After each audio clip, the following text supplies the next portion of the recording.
What's up guys? Today's video is going to be about negotiating with Alibaba suppliers, okay? So many people come to me and say, Cameron, I found this awesome product, doing product research, I spent months and, finding this product, but, I went to Alibaba, I found a supplier, and the pricing just doesn't work. My margins aren't there.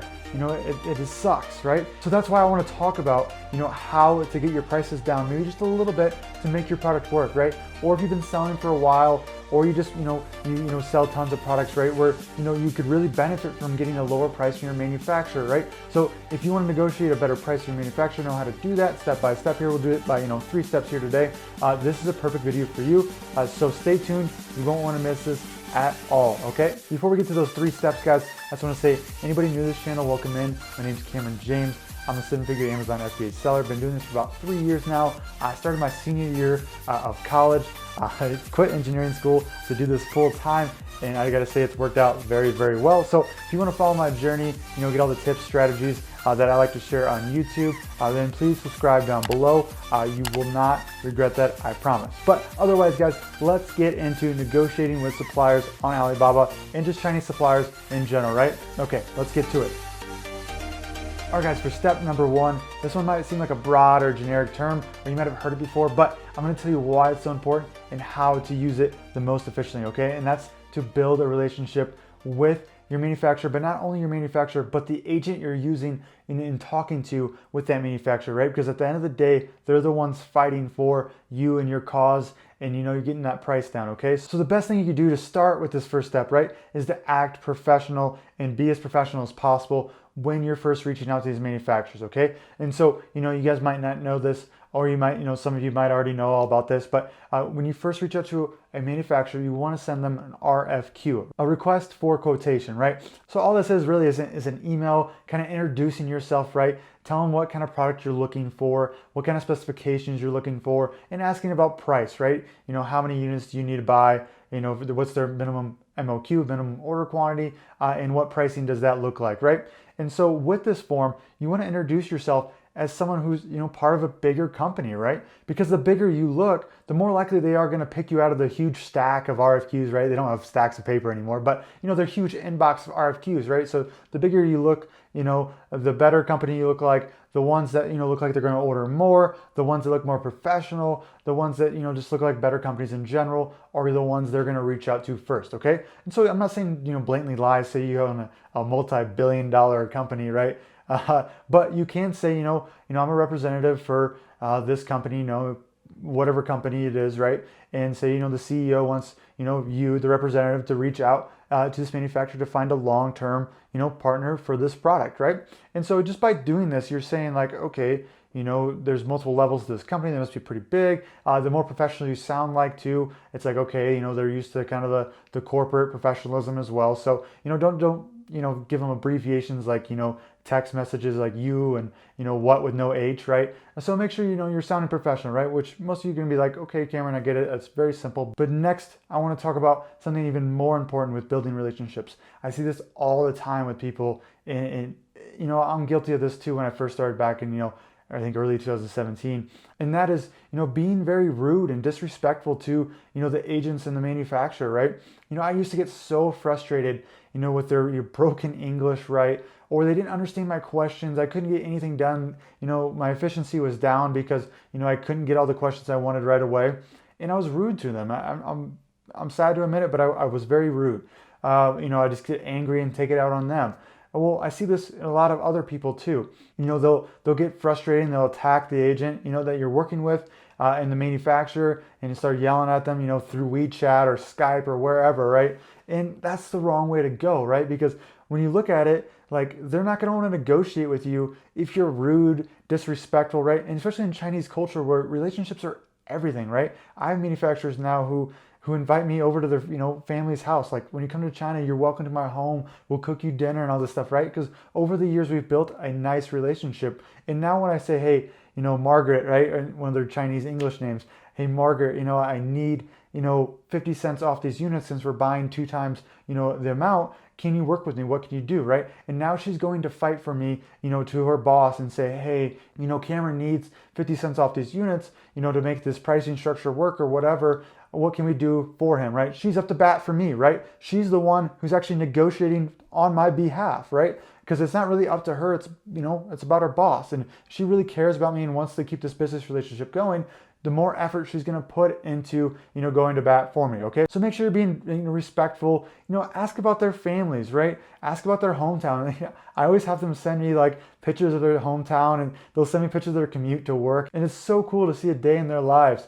And that really goes a long way. Now you could say that we're friends because, we've communicated, plenty of times. We know about each other. And now, I can negotiate without, being stressed out about it, with, knowing what, she goes through and what she needs, right? And then she knows my needs and everything like that. So just make sure you're being patient, making sure you're being understanding that, English isn't their, first language. And I think that will go a long way, guys. Okay, guys. So step number 2 is don't put all your eggs in one basket, okay? So what I mean by this is, don't rely on just one manufacturer, negotiate with one manufacturer, and, have only one option when it really comes down to it, right? Because your best leverage at the end of the day, because, these manufacturers don't really need your business. They're going to survive, but you really need their business, right? So your best leverage at the end of the day, the only thing you have is the fact you can walk away, right? Or you can go pick another manufacturer. That is your best leverage, to tell another manufacturer like, hey, sorry, we can't do this pricing. We have to go to manufacturer B who's giving us a better price, right? And so when you're reaching out to manufacturers, make sure you reach out to 10 to 20, right? If you watch any of my videos or, heard me talk about this before, I reach out to like 20, 25 plus manufacturers if they're out there on Alibaba, because the more I talk to, the better opportunities I have to, figure out what's going on in the industry, figure out what the pricing is across the board, what other factories have to offer versus the others. And I can narrow it down to my 3 favorite factories. And I know I'm so confident that either 3 of those factories are gonna give me high quality products, and I'll be able to negotiate later on, right? Because I built a relationship and I have leverage with other manufacturers. And so now when it comes down to it, I can negotiate a great price, right? So having options and being able to walk away from a factory who isn't working with you is great news for you guys, right? But when it comes down to it, right, say, go back to the example of me having 3 manufacturers, right, that I want to work with, right? So I get samples, right? I'm ready to place the order, and I have a factory that I really like, right? Say it's factory A. I really like factory A. Their quality is great. Their English, is awesome. They communicate very well. They're always online, right? But factory B and factory C have lower pricing, right? So in my head, I'm like, crap, do I go to the factory that's better, but, pay 50 cents extra a unit? Or do I go to factory B or factory C and and work with them just because of the lower pricing, right? So in this circumstance, what I'll do is I'll go back to factory A and I'll just be honest with them. Be like, hey, I really love your company. I really want to work with you guys. You guys seem like the best fit for our company and building a long-term relationship. But factory B and factory C have units at $1.50 where your units are $2. Is there any way you guys could work with me on price? Okay. And guys, you will not believe how well this has worked for me. Almost every single time these factories have come back to me and said, Cameron, I really appreciate you, telling us that. They're really happy. For some reason, they get ecstatic. They're like, we had no idea what our competitors were charging. We didn't know where we were kind of in the pricing ballpark. Can you do $1.75 per unit, right? Or they'll negotiate with me a little more, right? And they're just really happy that I was upfront and honest with them. That just goes farther in you building your relationship with them, right? You're being upfront, being honest, being respectful, and it's worked 99% of the time. And they worked with me the pricing. And to be honest with you guys, most of the time I don't need that $1.50 pricing. I just want to feel like I'm getting a fair deal, right? And if they can give me $1.75, and I'm getting the best manufacturer that works the best with me, speaks the best English, going to be the easiest to work with, I'm going to pay 25 cents extra per unit all day for that, right? Because my time and my efforts and my brain space to communicate with these manufacturers and the quality that I know I'm getting is worth 25 cents per unit for me, okay? I don't care if that, dips my margins by 2% or whatever it is for that case, okay? So keep that in mind, guys, when you are negotiating, and to not put all your eggs in one basket, okay? So step number 3, guys, is to hit that dang like button, okay? So what that does for me, is help me out with my goal, and that is to get to 1,000 subscribers within the next couple months. And to do that, I'm going to need to get to, more viewers, right? And, when you push that like button or comment down below or subscribe to this video, it pushes my video to new watchers, right? And that really helped me get to my goal of 1,000 subscribers in the next couple months. So I really appreciate that, guys, if you help me out there. But going on, step number 3 is actually don't push too hard, okay? And so let me tell you a little story to best describe what I mean here, okay? So I had a group of high school friends, guys, all the way back to high school that actually sell on Amazon as well, right? And so obviously I keep in touch with them, right? Just because we're, sharing the same journeys and everything like that. And, they told me about the situation where they're going to order, hopefully they don't care so much that I tell this story.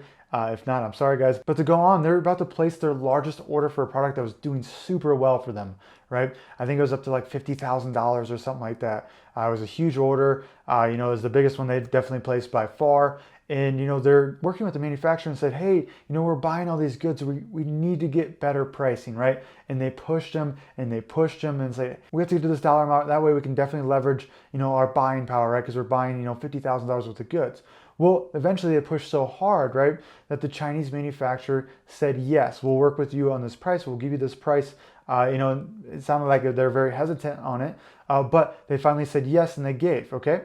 Well, what happened was the Chinese manufacturer actually replaced the metal with a lower quality metal in the product to make up for that price difference because they knew they couldn't go lower than what my friends were asking for. And so the Chinese manufacturer, because they're so afraid to lose the business, they didn't want to mess with the relationship they've already built, that they just said yes, and they worked around it with getting cheaper metal for this product. Well, when this product came over on sea, what happened was this cheaper metal rusted. All $50,000 worth of these goods rusted, and it was not a pretty sight. I felt terrible, right? But hopefully they don't mind me telling the story so some other people can avoid this mistake. And most of their inventory was ruined, right, guys? And it was just a terrible circumstance for both manufacturer and my group of friends who were selling Amazon, right? They had to send the goods back.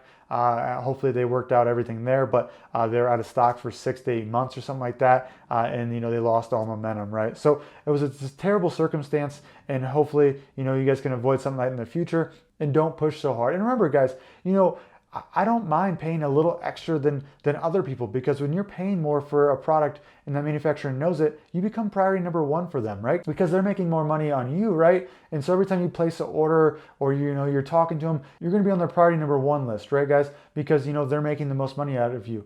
And so when you can have a deal where it's a win-win like that, it just works out for everybody. So don't push too hard. Wait till you've established a relationship over the years to slowly work your price down, and just don't force their hand, right, guys? That's a huge lesson that I learned from the story, and hopefully you guys learned as well. All right, guys, so I really hope that helped out. Please hit that subscribe button. Comment down below if you got any questions. I'm here to help. Personally, I'll answer to every comment, right? Hit that like button. Again, my goal is to get to 1,000 subscribers in the next couple months. So if you guys really help me out there and push this video to more people with that like button and that comment and that subscribe button, that would mean the freaking world to me. Okay, guys?